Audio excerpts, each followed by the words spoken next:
Hey everyone, welcome to Just Mental Health with Steph and Em, the podcast where we discuss mental health issues from a social justice lens. I'm Emily.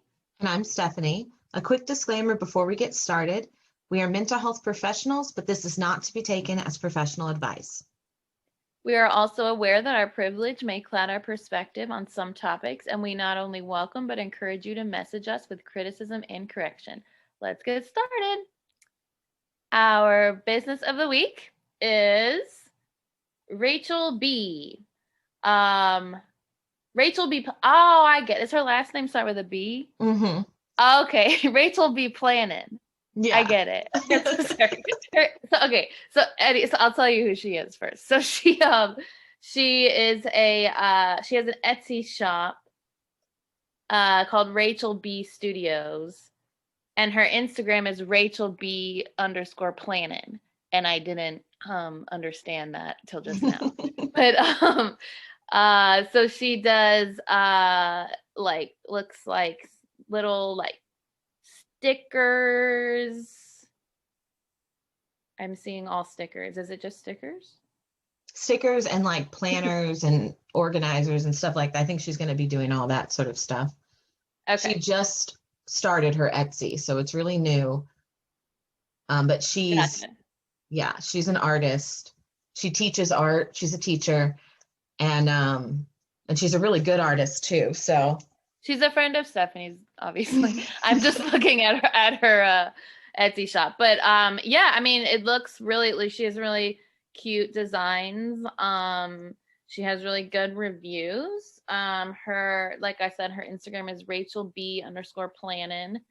High school art teacher, happy planner, Etsy shop owner, Rachel. The name of the Etsy shop is Rachel B Studios, daughter, sister, friend, forever finding ways to be the sunshine. Yeah, so find her on Instagram or on her Etsy shop, Rachel B Studios, if you're interested. Cool.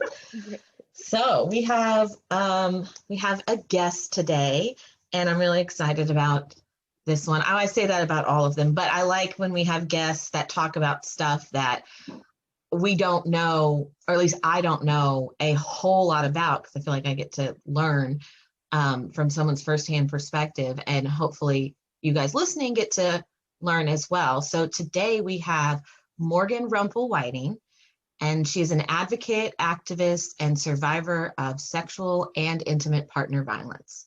Morgan, thank you for being on our show. Yeah, thank you all. Thank you, Stephanie. Thank you, Emily. I'm really excited to be here and really just be able to share some insight and experience with everyone so you can maybe understand a topic you don't hear that often, or from a perspective you may not hear that often. So thank you all for inviting me here.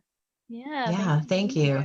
And I guess it might just be good for us to put out, I don't know what we're going to talk about because we kind of do these things, we try to do them very organically.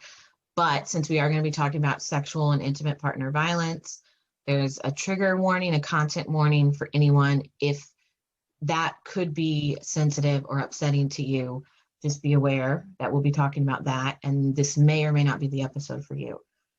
So just want to throw that out there. So Morgan, so you said you're an advocate and an activist. Can you tell us about the work that you do? Sure. So I grew up a Black woman. I was going to say obviously, but people can't see me right now, so maybe I need to make that clear. So I grew up of a transracial adoption. I grew up in a household with 2 lesbian moms, and I grew up in southern Indiana, in a rural community. So I like to start out and say that about me because those elements play a huge role into why I do and what I do today. And so when I graduated from college in 2013, I graduated from Hanover College, and I left there with the mindset that I was going to go into some type of international politics field. I was going to do politics. And after I graduated, I said, well, eventually I'll do that, but I want to get a little bit of experience doing something else. So I actually moved to New Orleans, and I was in AmeriCorps with their AIDS United program. And so I was providing outreach to communities, education to communities, services, counseling to those impacted with HIV/AIDS, And then I was also going into communities where you may not have conversations about healthy relationships and healthy sexual relationships. And I was going into schools and having, a lot of conversations with kids. And it was actually that experience that kind of changed the direction of my life. I was going into these schools, and I was going into classrooms that were predominantly made up of Black students, if not all Black students. And I was going in to talk about healthy relationships and things like I said earlier, sexual relationships. And sometimes when the kids would come in, they would say, I'd go around and do a check-in, and a kid would say, you know what, yesterday, I'm doing okay, but yesterday I saw my uncle get shot. And those type of situations, when you're coming in to talk to somebody, but you can't have a conversation about a healthy relationship when a kid is going through that amount of trauma. Mm-hmm. And that's really what changed the direction of my life. So when I moved back from New Orleans, I went into direct service, and I began working with survivors of sexual and intimate partner violence. And I was providing outreach. I was providing support when they were going to the hospitals or maybe to the courthouses. I was providing crisis management and really just figuring out ways that we could best serve survivors of this type of violence. During that time, I was also experiencing sexual and intimate partner violence myself. And, I will tell you that even though I was experiencing that, it didn't occur to me, even though the work I was doing. And I like to start off like saying that because, it wasn't until later on in life. And there's a lot of things that happen, especially in terms of mental health, that led me to be able to realize that I wouldn't have done it otherwise. And so I was experiencing that, and I was also working with survivors directly. And I ended up actually transitioning out of direct service, and I started doing work on systems. And the reason I did that is because I was starting to realize, in some sense, after a lot of work with therapists and a lot of work on finding my self-esteem again and my self-awareness, that I was a survivor and I needed services, but there weren't services that I could access out there from people that looked like me. And I didn't feel necessarily comfortable going into those places. In addition to that, I am a Black woman, and no, I did not feel safe and secure to call the police. No, I did not feel that people were going to believe me. There's a stereotype about Black women in this country that we have to understand. We're very sexualized. So a lot of things played into the fact that I wasn't myself out and, telling people I was a survivor, but I was still trying to help people. And that's when I transitioned into macro social work, and I started working on those systems. Today, I am the statewide sexual assault response team coordinator with the Indiana Coalition on Sexual Assault and Human Trafficking. And what that means is I actually ensure that every county in the state of Indiana has a sexual assault response team made up of prosecutors, advocates, nurses, and law enforcement. And I train them to properly respond to sexual violence cases. So I train a lot on trauma-informed care. I train a lot on cultural fluency, and make sure that if there are survivors, because there are survivors that look like me, because we know that Black women are one of the groups in this country at the highest rate experiencing intimate partner violence and sexual violence. And if they're not coming through your doors, if they're not seeking out help, it's not because of them. There's a lot of things that we have to change so that the door is open for people that look like me. So that's really why I do and what I do today. There's a lot of other elements. I'm sure we'll get into it. But, that's just a little bit of overview about who I am in a nutshell. Wow. Yeah, that's amazing. You've done some really amazing work. Thanks. I will say that, another thing that I do today that's kind of on the side, it's not really, I would call it more of a consulting type position. I actually created training that's called Why Colorblindness Doesn't Work, why and how we build culturally fluent sexual assault and intimate partner violence programs. And that training is designed to educate people kind of the way that I feel I needed to be educated in some sense. There's not a lot of conversation that happens on an educational level about historical trauma. And I was realizing that, again, there's a lot of reasons. There is a reason I didn't want to call the police. That's because of historical trauma that's impacted people that look like me for centuries. And that's why I didn't do it. There's a reason that people may not be reaching out to get those services or reaching out to get the help they need. So this training that I created is to take professionals through a walkthrough of history and looking at how trauma has impacted the Black community for centuries now, and then translating that and looking at a case study of a young girl who was experiencing sexual violence and human trafficking, and looking at that and looking at what ways could we better support those individuals. So it's a training I'm really proud of, and I've been training it across the Midwest at this point, and hopefully going to build that out even more. And it's something people are really eager for. So again, at the end of the day, my goal is just, if someone walks in the door that looks like me, I want them to get the best services possible. Yeah, that's really, that's an amazing story. I mean, there's quite a few things there that, stood out to me, but when you were talking about, you were teaching and having these conversations with kids about healthy relationships, and then you were in an abusive relationship, and it was sort of not fully, like, you knew that something was not right, but it probably wasn't fully like, okay, this is exactly what I'm talking about, this is not okay. And that sort of that thing that happens, like, just because we are in this field or because we know a lot about a particular topic doesn't mean that we don't get affected by it or impacted by it, and doesn't mean that we always know exactly how to help ourselves. Right.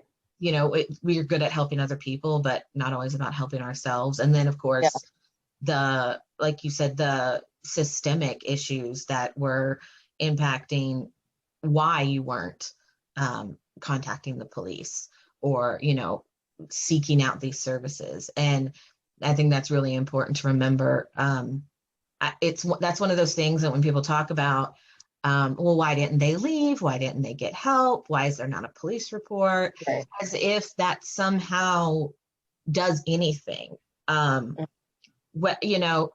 Regardless of the fact that people of color and those groups do not have the same sort of privilege that that police believing them or helping them or anything. But Right. even the groups that do, it doesn't do much to go to the police. There's a lot of red tape really around protecting someone from intimate partner violence. And so what's the other thing that's interesting is you said now you're doing this training and you're working with police officers to train them, right? So what is that like for you? Great question. So last year, actually, I came forward with my story only last December. It was December of 2019. Another survivor had actually come forward before me. And, that honestly gave me a little bit of feeling like I had that space. And, I came forward, I spoke out, and I didn't speak out again until, I was kind of coming in contact with my perpetrator within the movement. So, we're in Louisville. I was very active downtown and within the movement space around Breonna Taylor's murder. And within that, I was also realizing that, there was a lot of issues within our movement space when it came to protecting survivors of violence and when it came to holding people accountable. So last summer, this, and really still going on now, there was that going on. And there was also this feeling of, I'm marching down the street, I'm walking down the middle of the street, I'm doing nothing but marching and being peaceful. And, we look up and there's a police officer, looking at us and acting like he's slitting his throat. And all we're doing is marching down the street.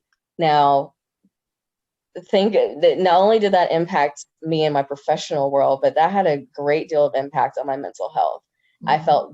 I felt in danger. I felt threatened. I felt like there was nothing else that I could do. It was purely on the fact that I was a Black woman, and that hurt. And that experience has, very frankly, that has played a role in my professional career. What I've decided to do with that feeling that I've had, is I've been really trying to push for Indiana to look at other forms and ways to bring justice, like the transformative justice system process, if you will, and restorative justice process. So those processes are rooted in community accountability, and it eliminates the need to engage the state. So for Black survivors, and really not just for this type of violence, for many forms of violence, this potentially could be a better way to actually seek out justice without having to engage police if you're not comfortable that way. And it allows me also, as an advocate, a Black advocate, to put energy into finding those forms of justice as well, while also working to figure out, if we're going to have the state around, if we're going to have people in law enforcement, the least I can do at this point is make sure that I'm playing my part, that they're responding to the survivors the best they can. So that's really how I've transitioned that, to be really honest. And I think, I'll be honest, I think people are hearing me on this transformative justice and restorative justice process. So, it's something that we've seen a little bit in Louisville. It definitely needs to be better and more enhanced. I know that we've been reaching out to people across not just this country, but people who have done things like transformative justice in other countries, who have dealt with things like, how do we hold accountability for people who experience sexual violence? Mm-hmm. So trying to bring that knowledge in and incorporate it into what we do, into our communities. So that's really how I've been, trying to transition that energy. It was tough. I'm not going to lie, it was tough. Mm-hmm. And I will say last year, I can only speak for the people within my field that I had conversations with who were Black. It was really hard to show up. It was really hard to show up for our jobs last year. Every day, especially, I won't even say especially Louisville, across this country, it was like going at war every day just to breathe, just to feel like, if I am walking in here and trying to train you as a police officer, are you going to hear me, even though I'm standing up in front of you as a Black woman? Those things were hard. It was hard to stand up and feel like you were important. So I do want to bring that out. It's been hard to transition that energy, but it's also been hard to show up. So we're doing the best we can. Yeah, no, I mean, it sounds like, I appreciate, I feel like a lot of, it's not common that people, like, you used the word hurt, like that hurt me, like when you saw the police officer doing that harmed my mental health, that harmed my sense of safety. Those are really strong words that I wish that more people like felt. I wish that was more understood, like that it is that deep of an impact. Right.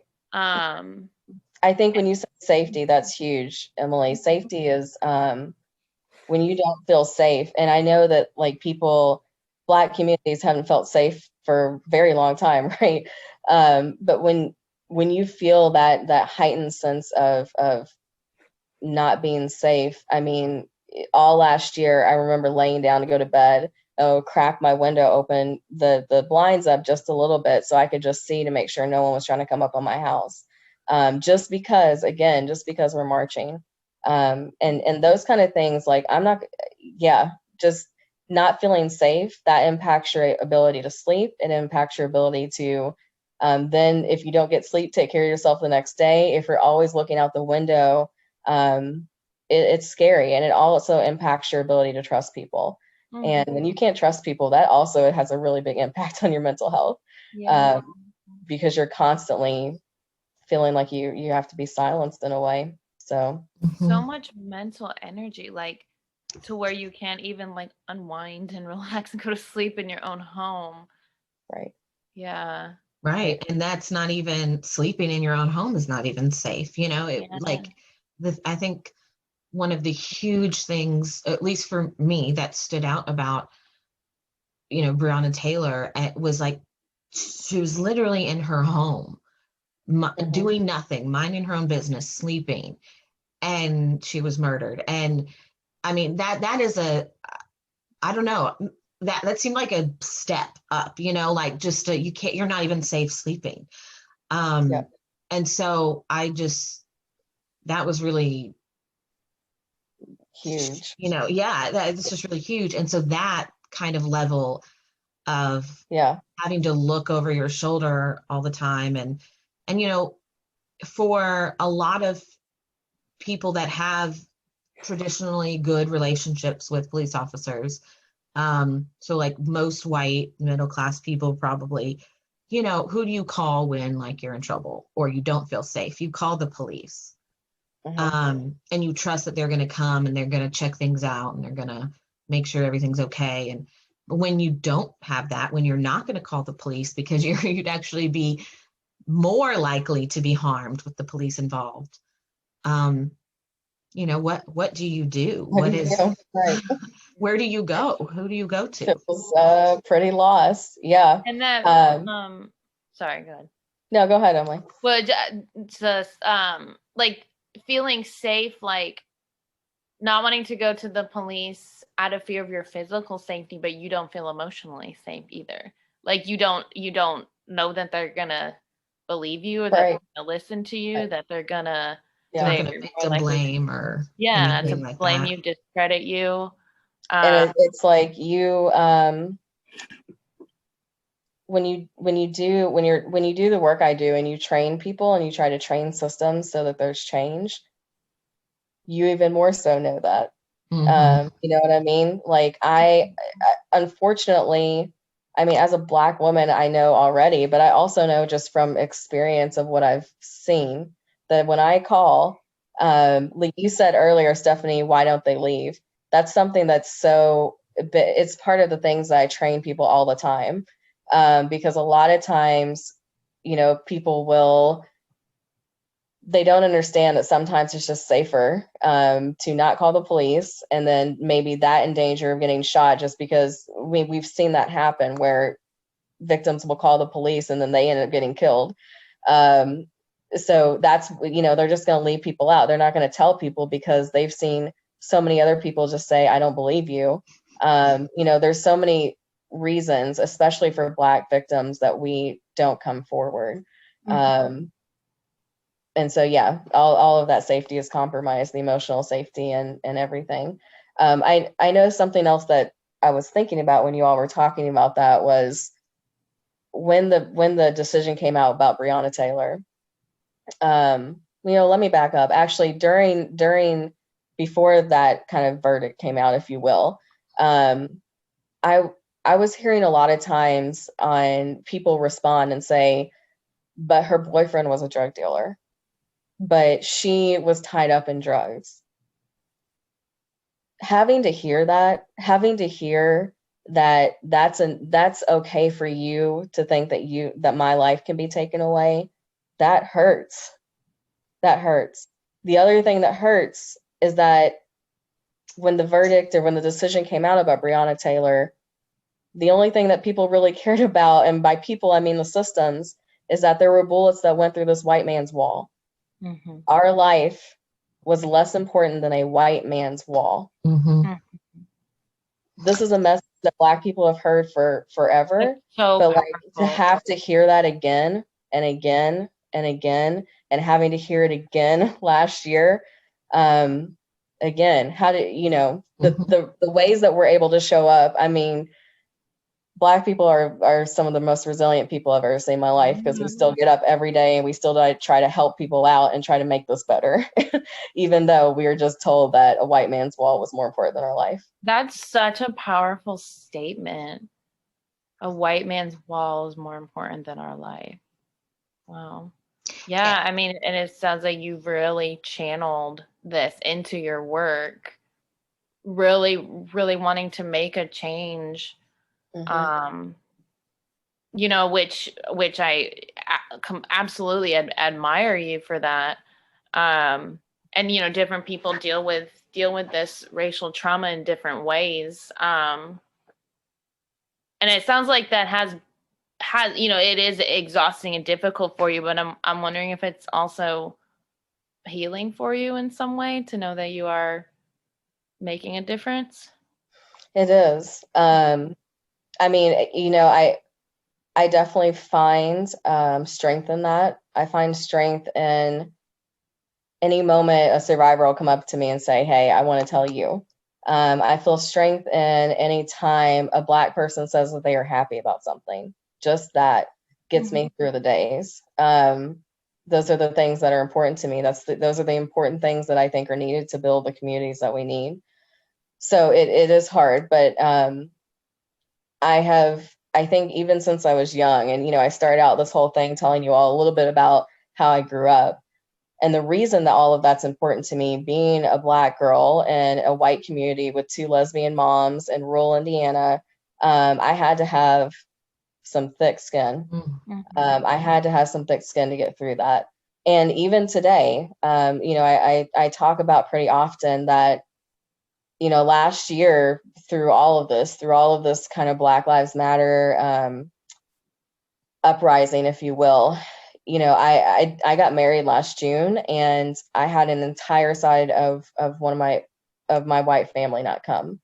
And they didn't come because I asked them to stand up with me. I asked them to march with me. I asked them to support me. And instead of doing that, they decided that, I'm not going to come to your wedding. I'm not going to have a relationship with you anymore. And that was also an incredibly huge impact on my mental health. And what I tell people to that is, I had to come to terms with the fact that for the most part, my white family wasn't ready for a Black child. They especially weren't ready for a Black child to find out that she was Black, and to have joy in that. And a lot of people will ask me all the time, how do you keep going? I mean, how do you, even though your entire family, because I have to stand up for myself because no one else will. So if at the end of the day, if I have to lose an entire side of my family because I had to say, hey, you're not doing enough to support me in my life, then so be it. Because I don't want my children around that anyway. So that's where I had to end. And a lot of the experiences of growing up definitely just gave me the strength that I, have today. I've transitioned. I have learned since I was a child to transition trauma into triumph. And so that's what I do because I have to. So yeah. Yeah. And I will say, go ahead, Stephanie. Oh, I was gonna say, wow. I mean, that's really powerful. The impact that, losing and the grief involved of losing a whole side of your family, simply because they don't want to stand with you because you're saying Black Lives Matter. I mean, that's literally the only reason at that point is they just don't want to stand and say, yeah, they do. And you're my relative. And I think that Black Lives Matter. Like that's Black Lives Matter is not a Black child. That's not Black Lives Matter. Right. That's what I was thinking. Like when people are like, oh, I'm not racist because I have a Black relative. Right. Well, when your Black relative asks you to show that their life matters and you say no, maybe you should listen. Yeah. Please, y'all get it. Yeah. That's what I was looking for, just somebody to hear me. Yeah. I mean, there's always an incredible amount of pressure in society for you to fix your ties with your family. I'm preparing to run for office. I don't know if I talked about that on here, if I should bring it up on here, but I'm in a program that emerged where I'm preparing to run for office, and I've even had thoughts brought to me of like, what will it look like running for office and not having any relationship with your family. And I'm like, that's something I have to think about, something I have to work through. I don't know if anyone has done this like me before. And if they have, please hit me up. But it's something that I have to work through because at the end of the day, like I can't not be authentic. And I can't be genuine for myself. So yeah. yeah. That's so cool. You're running for office. That's Yeah, awesome. thanks. You know, I'm kind of in the mindset of like, if it needs to get done, then I'll try to do it. And for me, I'm running because the conversations I want to have and the things I want to see done aren't really happening, or they're not part of the conversation. You know, that brings me to another point I wanted to talk a little bit about, because it does have an incredible impact on my mental health. You know, when I came forward last year with my story, the response I got, the response I got is it's varied. But the one I want to focus on is the response I got from my community, the Black community. I learned very quickly that there is still this very strong mentality of keep it in the family. There's still this very strong mentality of like, you know, don't bring that up because you're bringing my perpetrator was a Black man. You're bringing a Black man down. I had people who told me I was being a distraction. I had people who told me that my story wasn't believed because I didn't call the police. I had people tell me that I had one person who was a Black leader in the movement. I won't say who they are, but they were a Black leader in the movement, say that she did not believe I was attractive enough to be a survivor of sexual violence. Those are the things that those are the things I experienced last year, and that was really hard. And in addition to that, I'm on the front lines trying to fight against police brutality, and the only response I'm getting from people who are in my community is to call the police. I felt so torn, and I felt I lost, for me, I lost family last year. I lost my own family. I lost community within the Black community. And I also lost some of my survivor community. You know, people were very torn with the way that I went about sharing my story. And losing that many people in one short period, just because you are wanting to keep other people safe and figure out a way to justice, how do you carry all that? And it's still heavy, you know, and I just want to bring that up because I don't want anyone ever to believe that some of the trauma I experienced were from people that looked like me too. And I say it because one of my biggest goals now that I'm kind of doing on a side effort with survivor organizations in Louisville is to start having community conversations. So we're wanting to bring to the 4 communities in the kind of area, South, downtown, West, and East, and start having conversations about sexual violence and intimate partner violence, and trying to eliminate some of those stereotypes and beliefs about survivors, because I don't want that to be the response from my community. Because if that's the response from my community, I know that there's a lot of other people who are not coming forward who need that support. So at the end of the day, we have to break down systems, but we also have to break down our community systems too. The things that are protecting abusers and perpetrators, and we have to figure out a way to manage those. And so that, again, I guess back to me transforming some trauma into what are we going to do about this? But, you know, that's just the truth. I just want to put it out there that when it comes to being a survivor, you're going to face backlash from all types of people, and people who you may not even want to experience it from. So, and that's really, that just further goes to show, like, why don't people leave? Why don't they speak up? Even in the spaces where you should be the safest, other survivors, other groups that understand where you are coming from and what you're dealing with, we're still giving this backlash and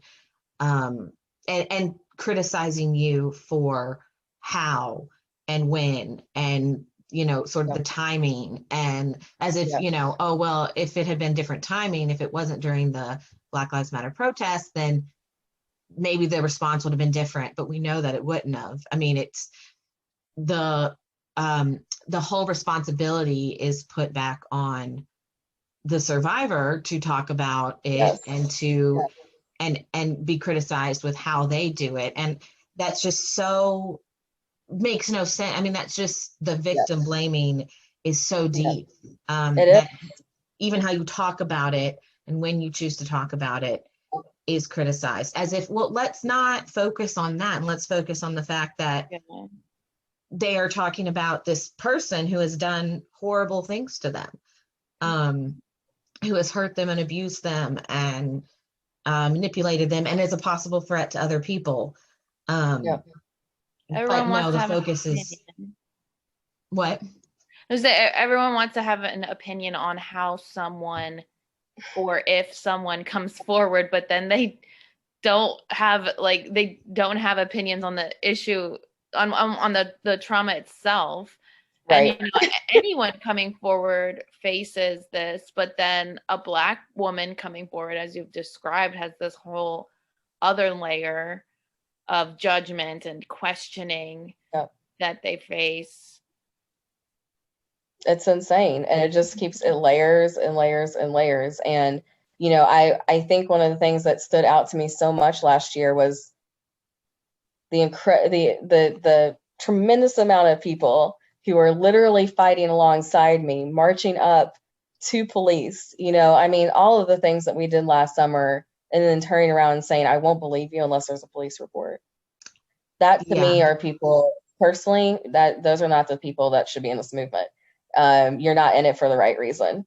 And so again, just hearing those things, but bringing it down to, I won't believe you unless there's a police report. The people that are marching. Right. Against police brutality. That's right. And then, you as a Black woman to have the right. irony is, it's stupid. It's ridiculous. Right. And then you couple that with the work I do. There are rarely cases that will go to court solely on a victim's testimony. I know that. So no, I'm not going to waste my time through the trauma of filing a police report just to be told I don't believe you because it's been, however long since you experienced your trauma. And since you didn't do it then I'm not going to believe, I already know that that's what happens. I already know that's what happens. Why am I going to waste my time? And just to be told again that someone doesn't believe me. I already know the system doesn't believe me. So, it was an interesting kind of space to be in last summer. And just, you don't know what to say to people, you don't know what to be like, but I'm fighting against police brutality. Also, I will say to you all, I do a lot of training. I don't think I mentioned this, but I'm co-chair of the Southern Indiana Human Trafficking Coalition. And I've been in that role for about coming up on 5 years now. And within that role, I've, the coalition itself, we've trained thousands of people on responding, reporting, recognizing human trafficking. But in addition to that, when you're doing that kind of education, you're also, with the coalition, we're helping network, survivors to services and things like that. And what we found, and this isn't just in, Indiana or Kentucky, but what we see is, when it comes to human trafficking, a lot of the people who are involved in this type of crime have incredible amount of power. So I say that without saying too much, to just allude that another reason why I may not come forward is because the people I know who might be hurting people or trafficking people are the people who might be making the decisions of whether or not my life matters.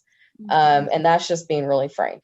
Mm-hmm. So though all of those elements, I want to believe that this police officer might be good, but I've seen a lot of situations where the ones that, we may trust the most. So anyway, I just say that to say that people with incredible amount of power and having that type of power over you financially, emotionally, and physically, it's hard to escape. So back to that, why don't they leave? Why would they? Right. The whole situation and environment is set up to make it so that leaving would almost be not worth it. Like, with the systemic, but also from like the individual basis, that sort of power and control doesn't just happen overnight. You don't typically just wake up after, dating someone and they're like, okay, I'm going to control everything about you now. You can't leave and you can't tell anyone. That's a process that happens. Yeah. Abusers are really good at that process, and very much grooming, very good at grooming. Yes. And it's much more dangerous to leave most of the time. Yes, absolutely. As a therapist working with trauma survivors, I feel like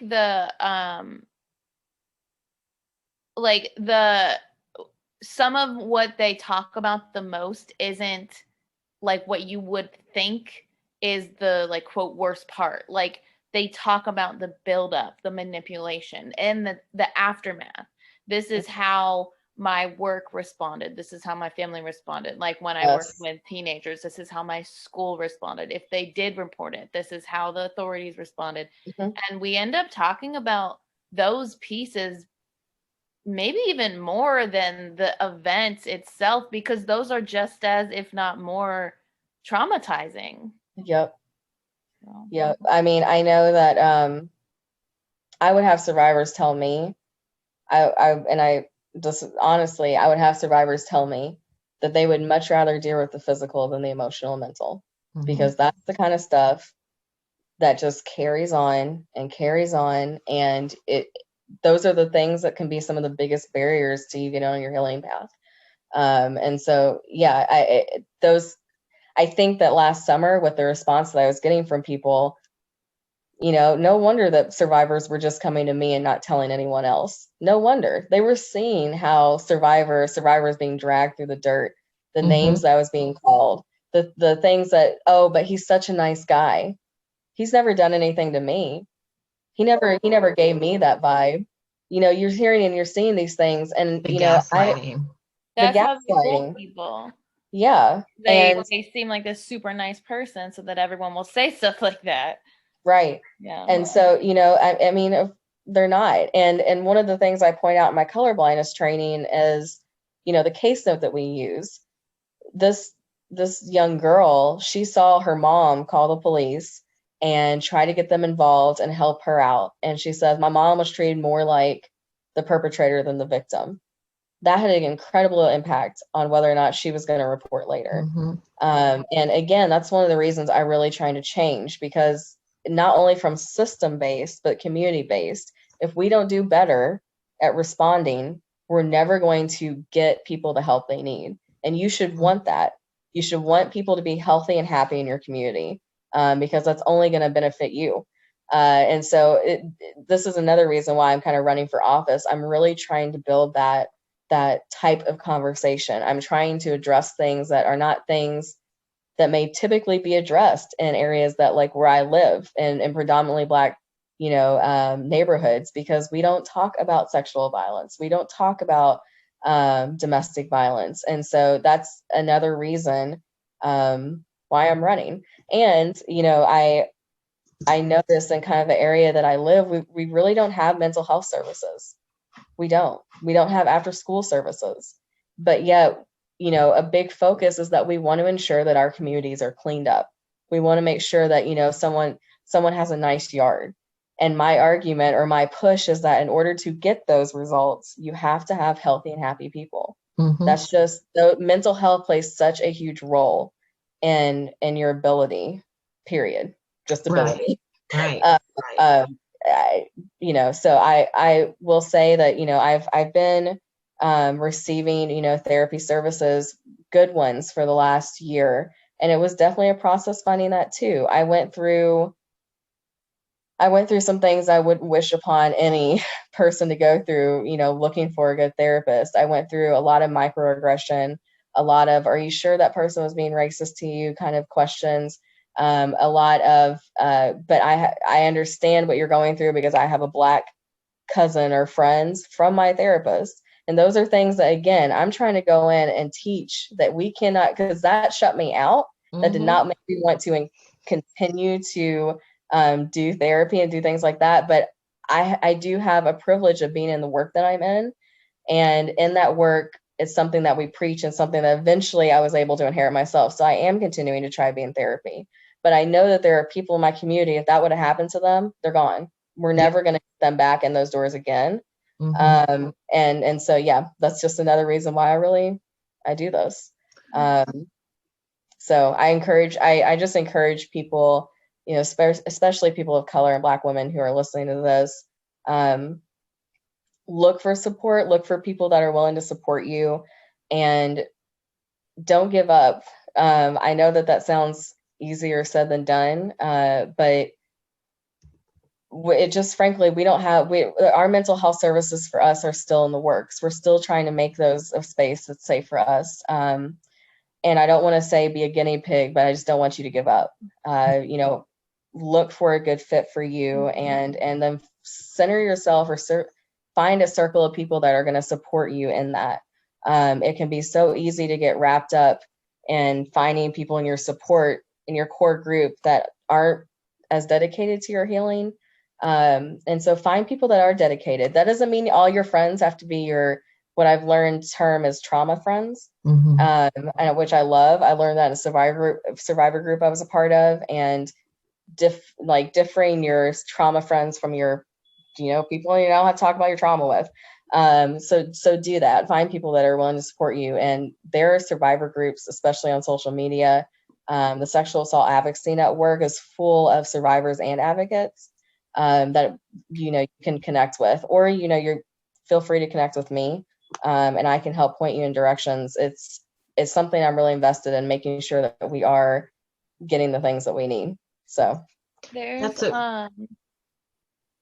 I was just going to say that's a great resource, and we'll link that in the Instagram for anyone who wants to access that. So yeah, thank you for sharing that, and for giving that advice for people that are listening and are like, well, so what do I do if everything's against me? Where do I go? What do I do? I was gonna mention a couple of the resources that we talked about it in another episode, but it's worth mentioning again. Therapy for Black Girls. I don't know if you've heard of that. I have heard of that, yeah. It's a website, and then they have a Facebook page and an Instagram page. So you can pick your state, and then it's like a national Black therapist directory. Awesome. And then Chicago has, since all of the, can you guys hear that? Sorry, I'm downtown Chicago. There's like a lot of noise.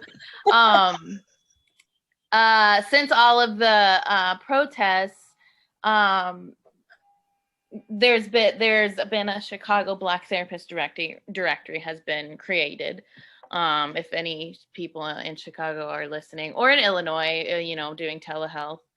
So that is so cool. I don't think Kentucky or Indiana has anything like that. If we need to make one, because that's a good resource. Yeah, absolutely.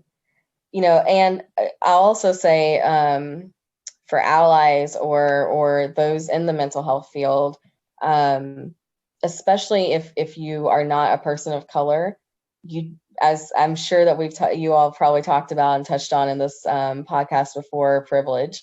And I know that hearing that, some people are rolling their eyes, but privilege is very real, and it's something that, okay, so we know it's real. So how do we use it to make change? So I encourage mental health professionals and allies who aren't people of color to ensure and push your agency to make the decisions and make the changes that you can better serve all communities. So I always encourage, first of all, starting with a self-assessment. There's a lot of great tools online that you can do, but just doing a self-awareness or a self-assessment on yourself in terms of cultural competency and fluency. I always encourage people to go into a conversation knowing where you are first, because these are difficult conversations. I still struggle to talk about race sometimes. I'm not going to lie. I still struggle. It's still sometimes difficult to bring it up in a room, but do that, and then encourage your organization or your business, whatever it might be, to look at two things. Number one, your policies and procedures. See if they're inclusive. See if language is inclusive. I've worked with organizations before, just looking at language in terms of gendered language, and how do we better be inclusive of gender and sexuality in general. But look at those. And then in addition to that, also look at how you're delivering services. Do an assessment with that. Again, there's great tools.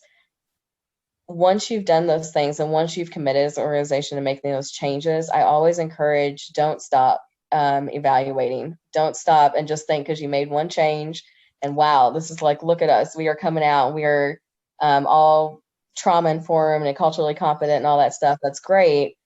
But you need to keep making sure you're staying that way. So dedicate yourself to reassessment all the time and individually reevaluate everything that's going on. Again, I just say all this. I'm sure a lot of people listening probably know.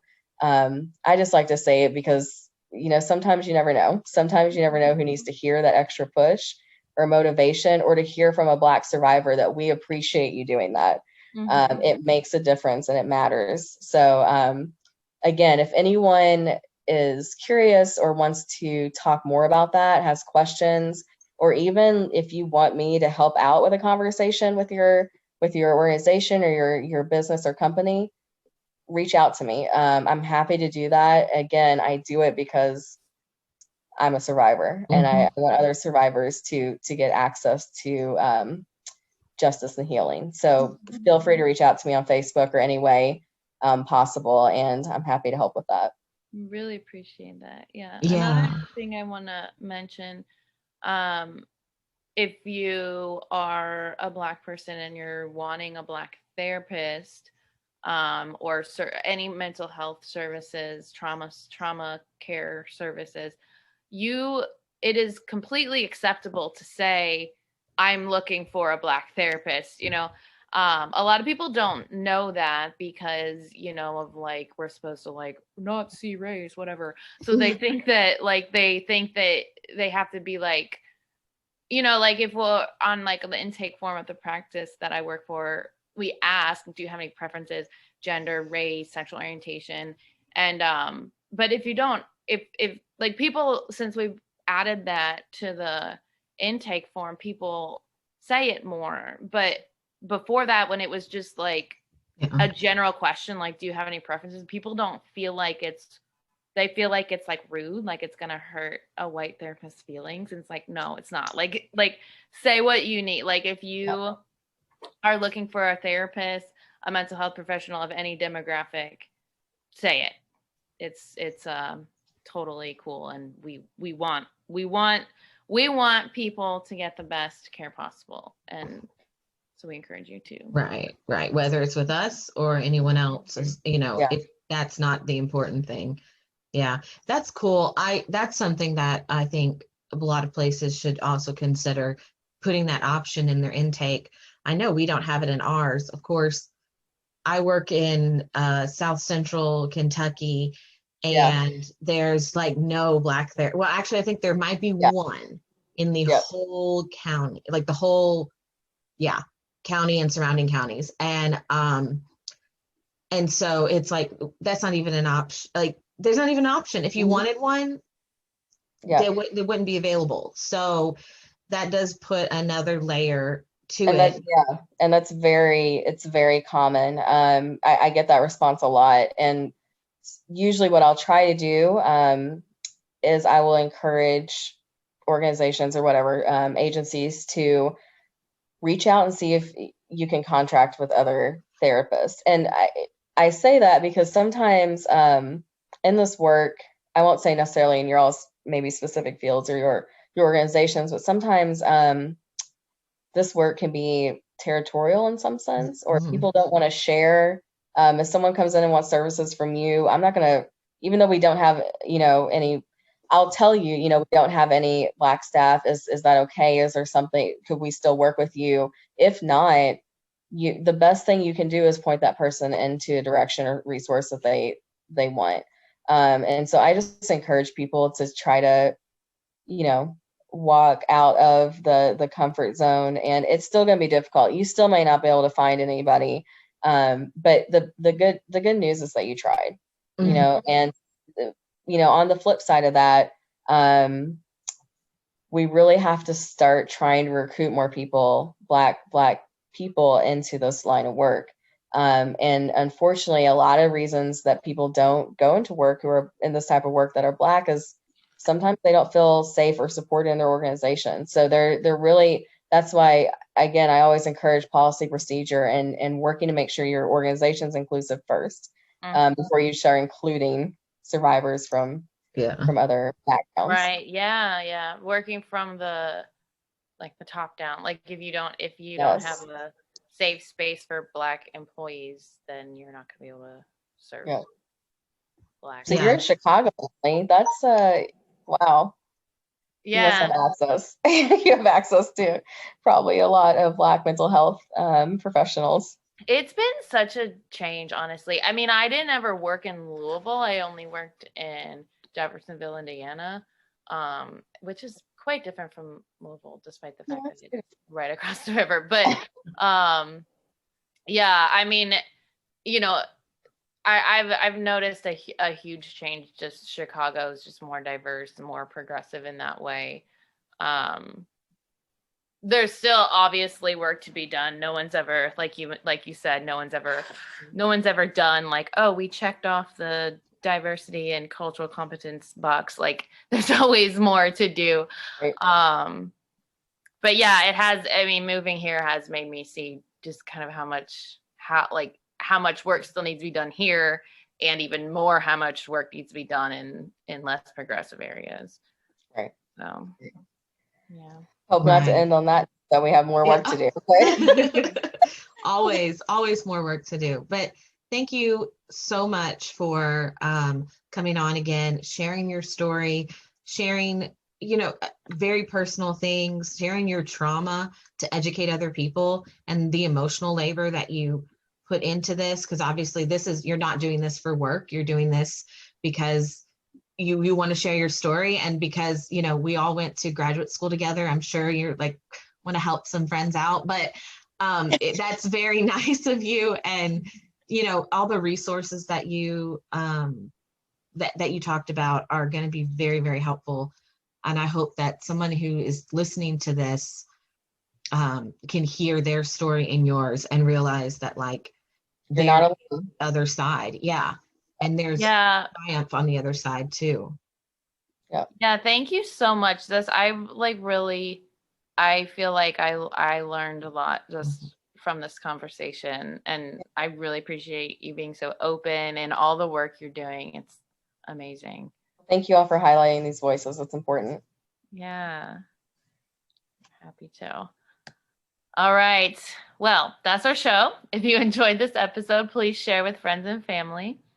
And don't forget to follow the show's Instagram for updates on new episodes at justmentalhealthpodcast. That is with a period between each word.